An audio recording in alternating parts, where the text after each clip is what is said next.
আলোঘর প্রকাশনা নিবেদিত শিক্ষা সংস্কৃতি অনির্বাণ এই অনুষ্ঠান থেকে আপনাদের সবাইকে শুভেচ্ছা জানাচ্ছি আমি ইকবাল খন্দকার।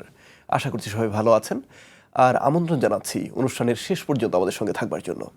দর্শক, এই অনুষ্ঠানে আমরা কথা বলি আমাদের সমাজের বরেণ্য মানুষদের সঙ্গে, জানি তাদের ব্যক্তিজীবনের কথা, জানি তাদের কর্মজীবনের কথা। তারই ধারাবাহিকতায় আজ আমরা যার সঙ্গে কথা বলবো তিনি কবি এবং সাংবাদিক হাসান হাফিজ। ভাই কেমন আছেন? ভালো আছি, আপনি কেমন আছেন? ভালো আছি। আমরা যখন একজন বড় মানুষকে পাই তখন বড়বেলার চেয়ে প্রথমে আগ্রহ থাকে তার ছোটবেলার সম্পর্কে। কারণ যখন তিনি ছোট ছিলেন তখন কখনো মনে হয়েছে কিনা যে এই পর্যায়ে আসবেন? আমরা একটু ছোটবেলা থেকে আসি। ছোটবেলাটা কেমন ছিল আপনার? আমাদের ছোটবেলা তো এখনকার ছেলেমেয়েরা ভাবতেও পারবে না। গ্রামের ছেলে আমি, সেখানে হ্যারিকেন জ্বালিয়ে রাত্রে পড়তে হতো, বিদ্যুৎ ছিল না, স্কুলে যাতায়াতের জন্য হেঁটে যেতে হতো, বর্ষাকালে নৌকা বেয়ে যেতে হতো। সেগুলি তো আর এখন বাংলাদেশে কোথাও আর অবশিষ্ট আছে বলে মনে হয় না। কারণ এত আধুনিকায়ন হয়েছে এবং সড়ক যোগাযোগ এত উন্নত হয়েছে, বিদ্যুৎ গেছে প্রায় প্রতি গ্রামে। সুতরাং আমাদের শৈশবটা একদম অন্যরকমই ছিল আসলে। ওই সময়টা থেকে আপনার লেখালেখি শুরু হওয়ার কথা, কারণ আমরা জানি যে একজন কবি প্রথম জীবনে একটা প্রেমের কবিতা লেখেন কাউকে উদ্দেশ্য করে, তারপর তার লেখালেখি শুরু হয়। আপনার শুরুটা কিভাবে হয়েছিল? না, আমি যখন লেখালেখি করি তখন আমি স্কুলের ছাত্র এবং স্কুলে থাকা অবস্থায় আমার কিন্তু লেখা ছাপা হয়। কোন ক্লাস? তখন ক্লাস 8-এ আমি পড়ি। দাদাভাই রোকনুজ্জামান খান দাদাভাই কিন্তু তার পত্রিকায় কচি কাচার আসরে আমার লেখা ছেপেছিলেন এবং মাসিক কচি ও কাঁচা। সেটা একটা খুবই রোমাঞ্চকর ঘটনা। মানে মফস্বলে থেকে স্কুলের নামটা জানবো। স্কুলের নাম হলো হোসেনপুর হাই স্কুল। এটা সোনারগাঁও উপজেলায় পড়েছে, সেটাই আমার নিজের উপজেলা। ঢাকা থেকে খুব কাছে কিন্তু বেশ তখন দূরে ছিল। স্কুলে আজাদ পত্রিকা সাবস্ক্রাইব করতো, একদিন পরে সেটা পৌঁছাতো ডাকযোগে।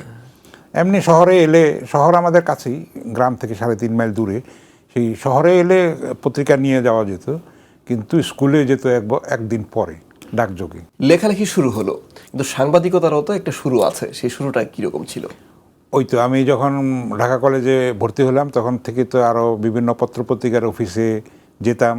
কচিকাচার আসরে পূর্বদেশের একটা পাতা ছিল, দৈনিক পূর্বদেশের বাচ্চাদের পাতা ছিল চাঁদের হাট, সেটার সঙ্গে বিশেষভাবে জড়িয়ে পড়লাম। সেটা সাংগঠনিক রূপ নিল চাঁদের হাট 1974 সালে। তখন আমি মানে এইচএসসি পাশ করে ইউনিভার্সিটিতে ভর্তি হবো এই অবস্থা। আমি ছিলাম দৈনিক পূর্বদেশের যেই কেন্দ্রিক যেই ছোটদের পাতা চাঁদের হাট, সেটার সংগঠন যখন রূপ নিল তখন আমি প্রতিষ্ঠাতা সাহিত্য সম্পাদক ছিলাম।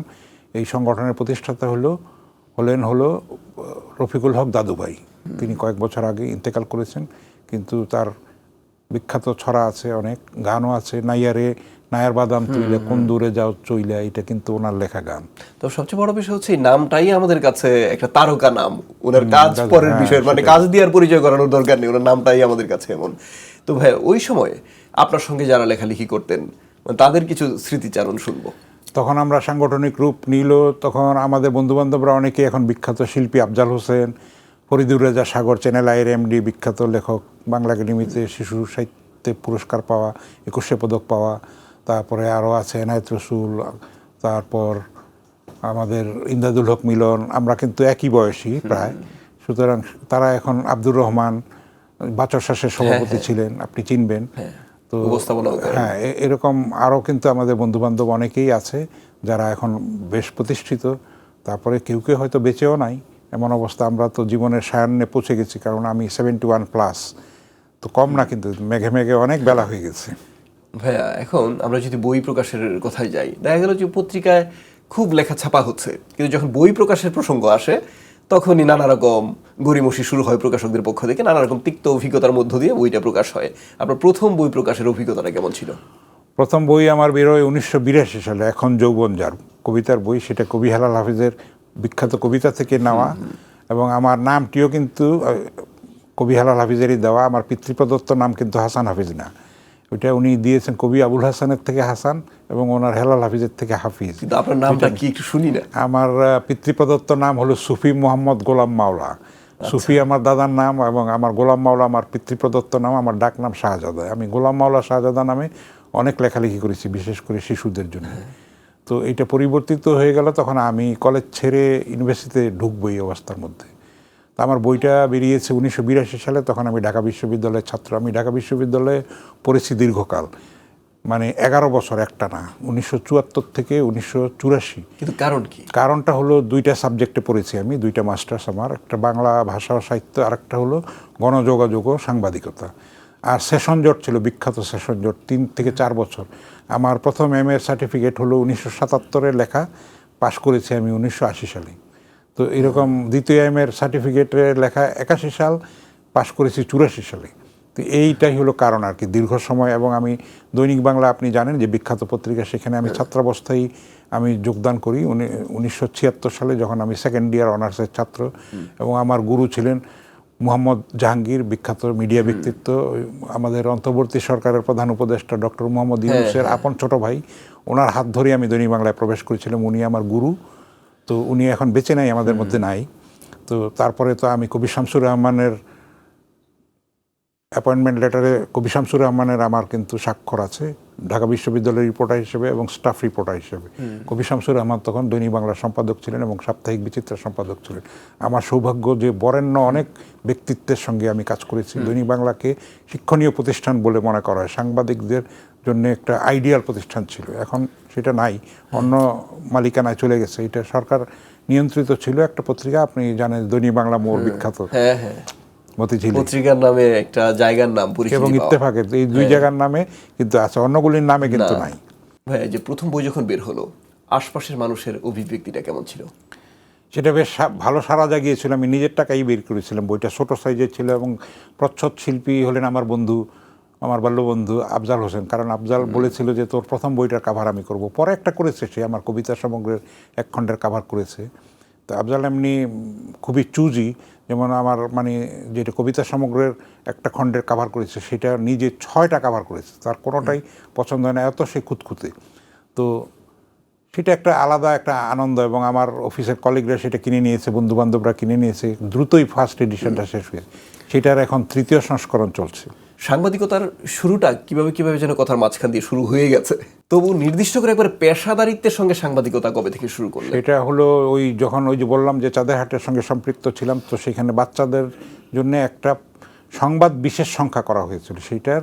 সেটার মধ্যে বার্তা সম্পাদক ছিল, প্রধান সম্পাদক ছিল, সহ সম্পাদক ছিল, আমি ছিলাম সেটার বার্তা সম্পাদক। মানে এক একজন এক একটা খবর পাঠিয়েছে, ছোট মনিরা লিখেছে, কারো বেড়াল হারিয়ে গেছে, মানে এরকম নানান জিনিস সেটা সম্পাদনা করছে।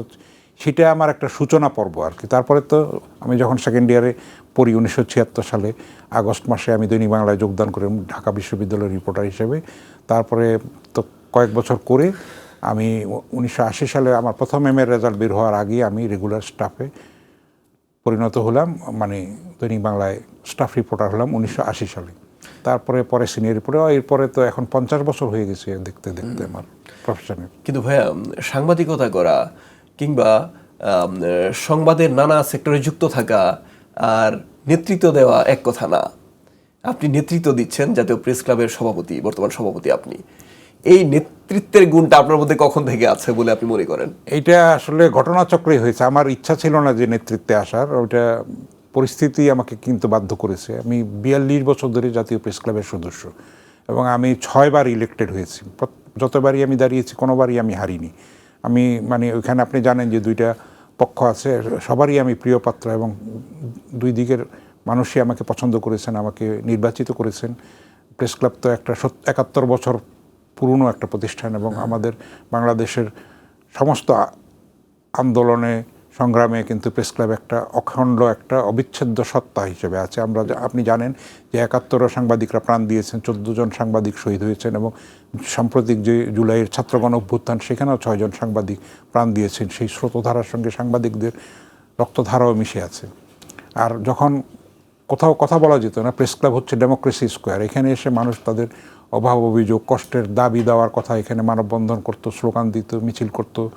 আর কোথাও জায়গা না পেলেও প্রেস ক্লাব সবসময় গণতন্ত্রের সঙ্গে থেকেছে, প্রগতিশীলতার সঙ্গে থেকেছে, স্বৈরতন্ত্রের বিরুদ্ধে থেকেছে, সাম্প্রদায়িকতার বিরুদ্ধে থেকেছে, মুক্তিযুদ্ধের সঙ্গে থেকেছে। এবং এটা একটা অন্য ক্লাব ঢাকা শহরে অনেক আছে, কিন্তু জাতীয় প্রেস ক্লাব একটা জনপ্রত্যাশার একটা কেন্দ্রবিন্দু এবং একটা আকাঙ্ক্ষার জায়গা এবং সেখানে তাদের মত প্রকাশের স্বাধীনতার একটা জায়গা।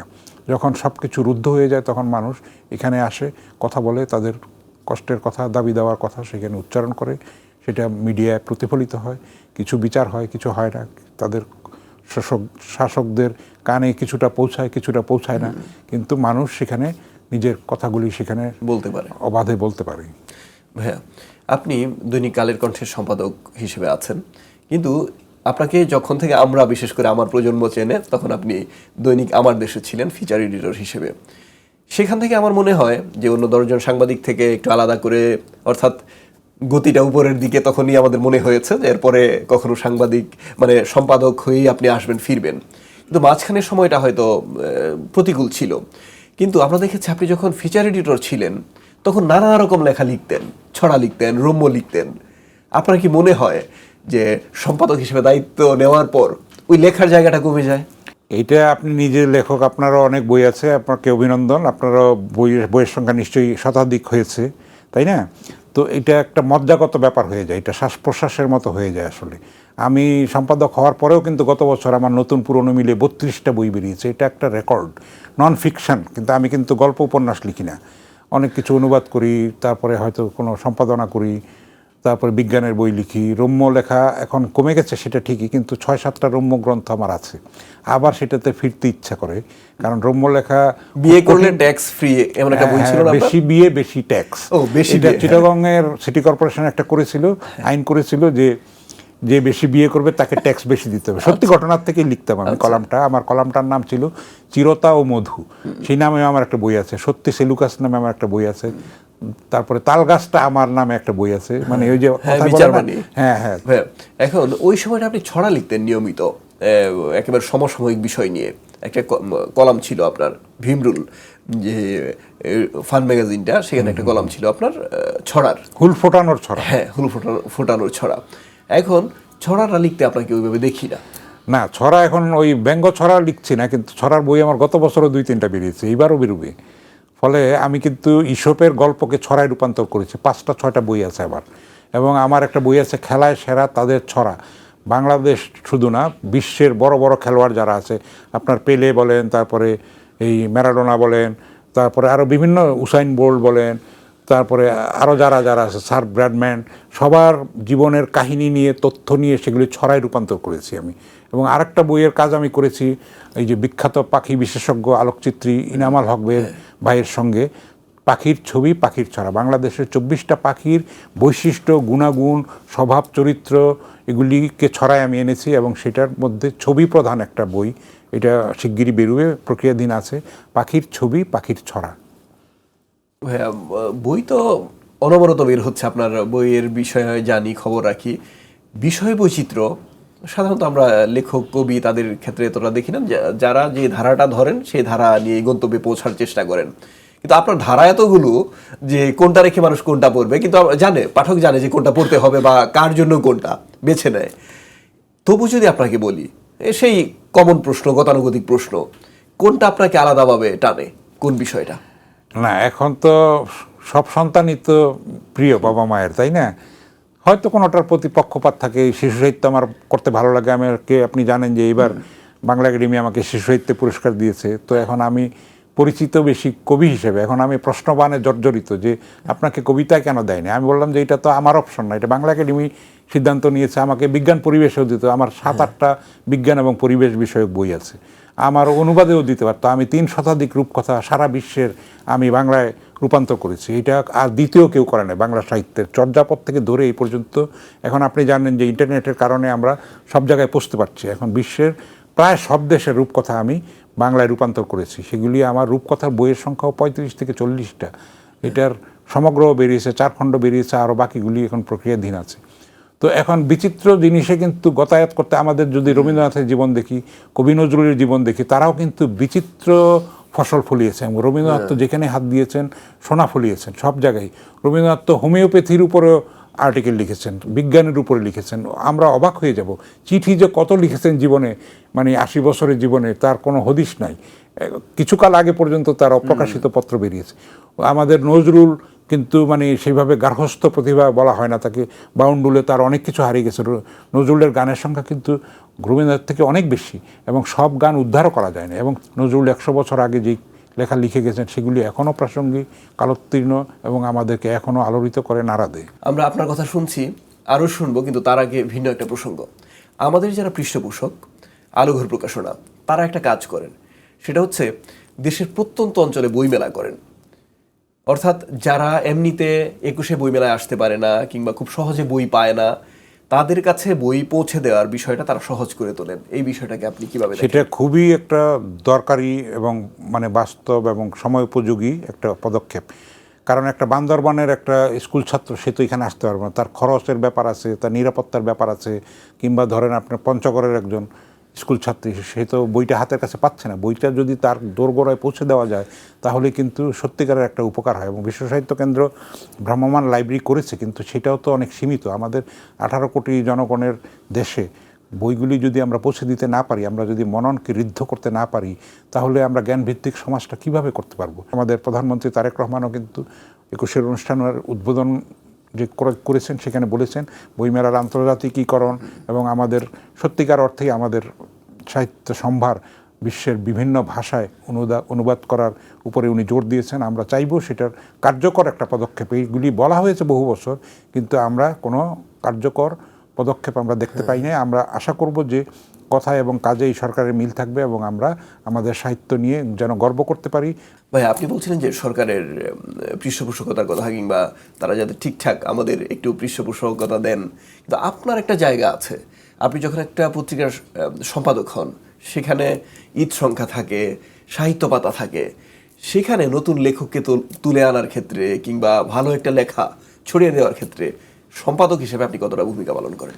আমি তো খুব চেষ্টা করি একটু ব্যতিক্রমী করার জন্য। আপনি যদি দেখেন যে এইবারের 21শে ফেব্রুয়ারিতে আমি কিন্তু ক্ষুদ্র নৃগোষ্ঠীর ভাষার উপরে আমরা আলোকপাত করেছি। আন্তর্জাতিক মাতৃভাষা ইনস্টিটিউটের মহাপরিচালকের ইন্টারভিউ করেছি আমরা চেষ্টা করছি, আমরা যে ভাষার কথা বলছি আমরা কিন্তু সেইভাবে কিন্তু ছোট ছোট ভাষাগুলিকে আমরা সেইভাবে লালন করছি না। আমরা যদি নিজেদের ভাষাকেই আমরা গ্রাস করে ফেলি তাহলে তো সেই অহংকারের জায়গাটা আমাদের থাকে না। আন্তর্জাতিক মাতৃভাষা দিবস হয়েছে কেন? সমস্ত মাতৃভাষা যেন সংরক্ষিত থাকে, বিকশিত হতে পারে, সেটার জন্য আমি চেষ্টা করছি সব ক্ষেত্রেই কিন্তু আমাদের নতুনত্ব আনার জন্য। লিটল ম্যাগাজিনের উপরে আমরা সংখ্যা করেছি, নতুন লেখকদের নিয়ে করছি যতটা পারছি। যেহেতু আমি নিজে সাহিত্য পাতা সম্পাদনা করেছি, আপনি আমার দেশের কথা বললেন, আমি সেখানে সাহিত্য পাতা সম্পাদনা করেছি, সব মতের সব পথের। সেখানে আমাকে কেউ হয়তো ব্যক্তিগতভাবে গালাগালিও করেছে, তার লেখা আমি চেপেছি। আমাদের একটা সহিষ্ণু সমাজ গড়ে তুলতে হবে, সব কথা এটা। তাহলে কিন্তু আমরা সত্যিকারের বাংলাদেশ নিয়ে গর্ব করতে পারবো। ভাইয়া, আরেকটা ভিন্ন প্রসঙ্গ, আপনার বিষয় সেটা, আপনি কিন্তু অভিনয় করেছেন নাটকে, মনে আছে কিনা আপনার? একটি নাটকে অভিনয় করেছি, সেটা একটি না দুটি। একবার মঞ্চ নাটকে আমি অখণ্ড থিয়েটারের সঙ্গে যুক্ত ছিলাম। একবার এক পুলিশের টান পড়ে গেছে, তো আমাকে ইউনিফর্ম পরে ওইটা বোবা মানে মৃত সৈনিকের ভূমিকা বলা হয় আর কি। তো এই মানে নায়িকা অপরাধ করেছে, তাকে এরকম পিস্তল ধরে দাঁড়িয়ে থাকতে, কোনো সংলাপ নাই। আর একটা টিভি নাটকে আমি অভিনয় করেছি, সেটা বাংলাদেশে প্রচারিত হয়নি, ওই লন্ডনের একটা টিভিতে প্রচারিত হয়েছিল। কবি আন্তর্জাতিক মানের অভিনেতা না, তা না, সেখানে পীরের চরিত্রে মানে আমি অভিনয় করেছি এবং নকল দাড়ি লাগাতে হয়েছে। এটা শুটিং হয়েছিল টাঙ্গাইলের কাকমারিতে। তো ওইটা শিল্পী ধ্রুবেশ আমাকে দেখে, ছবি টবি দেখে সেটা নিয়ে আমি লিখেছিলাম। তো ধ্রুবেশকে আমি বলেছিলাম যে এটা আপনার দাড়ির থেকে এই দাড়ির মূল্য বেশি, কারণ আমি যখন রাস্তাঘাটে এই দাঁড়িয়েওয়ালা অবস্থায় ঘুরতাম, লোকে তো মনে করতো যে কোনো পীর সাহেব আসছে বোধহয়। আমি সালাম নিতে নিতে ক্লান্ত হয়ে পড়তাম। আচ্ছা ভাইয়া, এখন আমরা আপনাকে আরেকটা অবতারে দেখি, সেটা হচ্ছে আপনি এমন এমন কাউকে নিয়ে লেখেন যাদের ব্যাপারে হয়তো এই প্রজন্ম সেভাবে জানে না। সেটা শামসুর রহমান, তার ব্যাপারে হয়তো আমরা জানি অনেক কিছু, কিন্তু আপনি বিশেষ করে তাদের জন্মদিন, মৃত্যুদিনে আপনি লিখে থাকেন। সেই অভিজ্ঞতা অর্জনের দিনগুলো আসলে কেমন ছিল? এটা তো আমাদের শেখরের কাছে যেতে হবে, ঐতিহ্যের কাছে যেতে হবে। আমি শচীন দেববর্মনের উপরে লিখেছি, তারপরে মানিক বন্দ্যোপাধ্যায়ের উপরে লিখেছি, জীবনানন্দ দাশের উপরে অনেক লেখা আমি লিখেছি। ব্যক্তি মানুষটা কেমন ছিল, সমকালীন চোখে জীবনানন্দ দাশ কেমন ছিলেন, চেষ্টা করি আর কি। এটা তো আমি ওই রকম গবেষক না, কিন্তু সাংবাদিক হিসেবে ইন্টারেস্টিং তথ্যগুলি আমি লেখার চেষ্টা করি আর কি। শেখ সাদির উপরে লিখেছি আমি, রুমির উপরে লিখেছি, মির্জা গালিবের উপরে লিখেছি। তো চেষ্টা আমি করছি যতটা পারি তাদেরকে তুলে আনার জন্য। আশা করি সেটার মধ্যে আমি খুব আনন্দ পাই। আমাদের নতুন জেনারেশনকে কিন্তু আমাদের ঐতিহ্য সম্পর্কে সচেতন করতে হবে, তো শেখরের কাছে আমাদের ফিরতে হবে। যতই শেষ পর্যন্ত কিন্তু আমরা কিন্তু নিজেদের মধ্যেই আমাদের থাকতে হবে। উত্তর আধুনিকতা বলেন, আমরা বিশ্বের জন্য জানালা খুলে দিব, কিন্তু আমাদের নিজেদেরকে আমরা যদি বিস্তৃত হই তাহলে আমরা বেশি দূর এগোতে পারবো না। এবার একটু ঘরে যাই, মানে ঘরে কে কে আছেন? আমার স্ত্রী আছেন। আমার স্ত্রী অধ্যাপক ছিলেন, ঢাকা বিশ্ববিদ্যালয়ের খুব কৃতি ছাত্রী ছিলেন। ঢাকা রেসিডেন্সিয়াল মডেল কলেজের সহকারী অধ্যাপক ছিলেন। উনি 2009 সালে চাকরি ছেড়ে দিয়েছেন, মানে চাকরি ছিল অনেক বছর। এবং আমার একটি মাত্র সন্তান, সে বিশেষজ্ঞ চিকিৎসক। আমার ডাক্তার হওয়ার কথা ছিল, আমি হতে পারিনি, যাই হোক আমার ছেলে হয়েছে। এবং ওর নাম হলো গৌরব, ডাকনাম গৌরব, ভালো নাম হচ্ছে শিহান তাওসিফ। সে স্পেশালিস্ট, সে ডার্মাটোলজিস্ট, স্কিন স্পেশালিস্ট বলে আর কি। ডেল্টা মেডিকেল কলেজ হসপিটালে সে আছে। আমার বৌমাও ডাক্তার, সে Dhaka central international medical college একটা আছে রিং রোডে শ্যামলীর কাছে, সেখানে সে অ্যাসিস্ট্যান্ট প্রফেসর ফার্মাকোলজির। আচ্ছা ভাইয়া, যখন আপনি সংগঠনের সঙ্গে যুক্ত হন কিংবা এই সাংগঠনিক দায়িত্বগুলো পালন করেন, সময় কিন্তু হাতে থাকে না তখন আর। বিশেষ করে একটা পত্রিকা বের করা, প্রতিদিন পত্রিকাটা বাজারে যায়, সেগুলো দায়িত্ব সব একজন সম্পাদকের। ভালো গেলেও সেই দায়টা তার উপরে আসে, ভালো দায়, আর খারাপ গেলে তো কোনো কথাই নাই। তার মানে কতটা দায়িত্ব পালন করতে হয়, সংগঠন করা, সম্পাদনা করা ইত্যাদির পরে লেখার সময়টা আসলে কিভাবে বের করেন? লেখার সময়টা পাই কম আসলে, তাই না? আর লেখক হিসেবে আমি খুঁতখুঁতে সময় লাগে, তো ওই রকমভাবে আগের মতো সময় দিতে পারি না। পত্রিকার কাজ করতে হয় এবং সেখানে আমি কোনো 18 মাস ধরে আমি সম্পাদক হয়েছে, আমি কোনো সাপ্তাহিক ছুটিও নিই না। আমাকে জাতীয় প্রেস ক্লাবেরও গুরু দায়িত্ব পালন করতে, সেখানে আপনি জানেন যে রাজনৈতিক একটা টানাপোড়েন গেছে, সেই সময়ে দুঃসময়ে কিন্তু প্রেস ক্লাবকে আমাকে রক্ষা করতে হয়েছে, না হলে কিন্তু আগুন টাগুন লাগিয়ে দিতে হতো। আমি এবং আমার সহযোগী বন্ধুরা যারা আছেন তাদেরকে নিয়ে আমরা সেটা রক্ষা করেছি। যে আপনি জানেন যে বৈষম্য বিরোধী ছাত্র আন্দোলনের নেতারা যে সুপ্রিম কোর্ট যেদিন ঘেরাও করেছিল, প্রেস ক্লাবেও তারা এসেছিল, তারা কিন্তু বলেছে যে ফ্যাসিস্টের দোসর যারা আছে তাদের বিরুদ্ধে ব্যবস্থা নিতে হবে, না হলে কিন্তু আমরা এখানে মানে তছনছ করব। তাদেরকে বুঝিয়ে শুনিয়ে আমরা নিবৃত্ত করেছি, আমরা সেই অনুযায়ী ব্যবস্থা নিয়েছে। তো এই একটা কঠিন সময় আমরা পার করেছি। তো এইরকম টালমাটাল পরিস্থিতির মধ্যে দিয়ে আবার আমাদের দেশের শঙ্কা ছিল, নির্বাচন শেষ পর্যন্ত হবে কি হবে না, সবাই অনিশ্চিত ছিল, একটা মানে অস্থিরতা ছিল বাংলাদেশের।